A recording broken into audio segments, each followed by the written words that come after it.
सहजीकरण गर्न पनि महत्त्वपूर्ण भूमिका खेल्ने विश्वास हामीले व्यक्त गरेका छौँ। Thank you.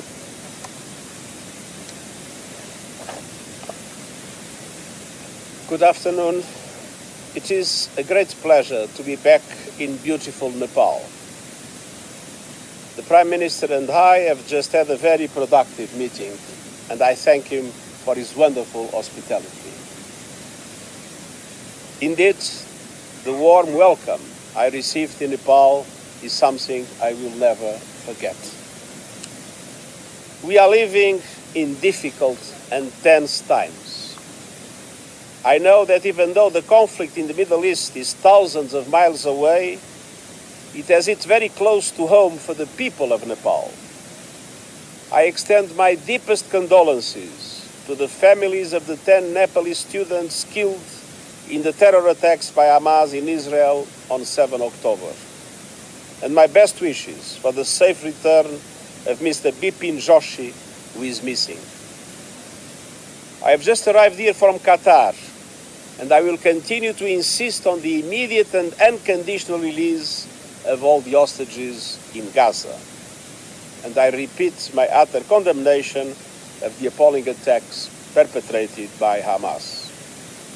There is no justification ever for the killing, injuring, and abduction of civilians. The situation in Gaza is growing more desperate by the hour. I regret that instead of a critically needed humanitarian pause supported by the international community, Israel has intensified its military operations.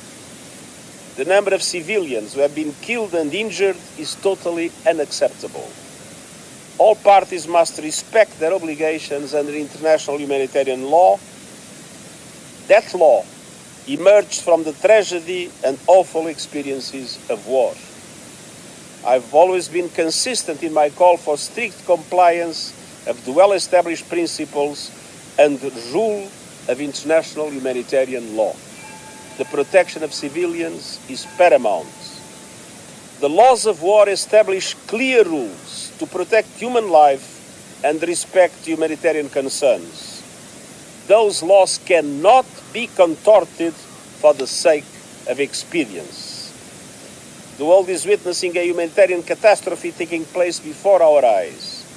More than 2 million people with nowhere safe to go are being denied the essentials for life: food, water, shelter, and medical care, while being subjected to relentless bombardments.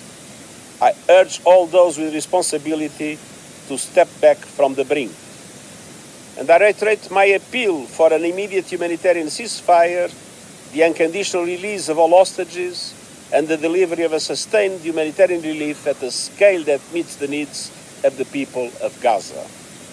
We must join forces to end this nightmare for the people of Gaza, Israel, and all those affected around the world, including here in Nepal. Ladies and gentlemen, I'm here in Kathmandu to strengthen the deep friendship and cooperation between Nepal and the United Nations. Nepal has a long and proud tradition of championing peace and multilateralism. And the United Nations is usually grateful to Nepal for your support for multilateral solutions, backed up by the enormous contribution you make to peacekeeping missions around the world. Nepal progress over the past 20 years has been astonishing. You have become a republic, established peace, and surround yourselves behind the Sustainable Development Goals and climate action. And there is more to come. The next few years will be decisive as Nepal prepares to graduate from least developed country status and as it embarks on the final stages of the peace process with transitional justice. Transitional justice must help to bring peace to victims, families, and communities.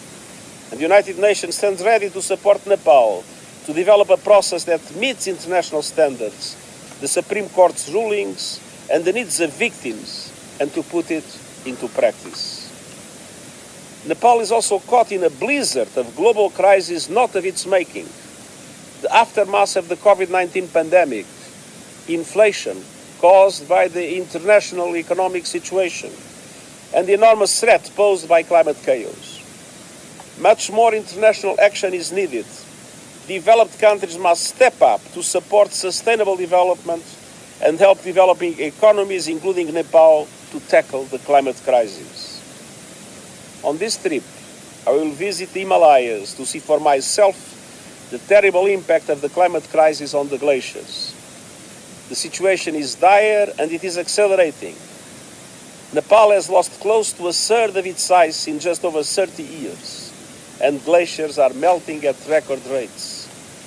The impact on communities is devastating, and I will meet local people in the Himalayas to hear directly from them about how they are affected.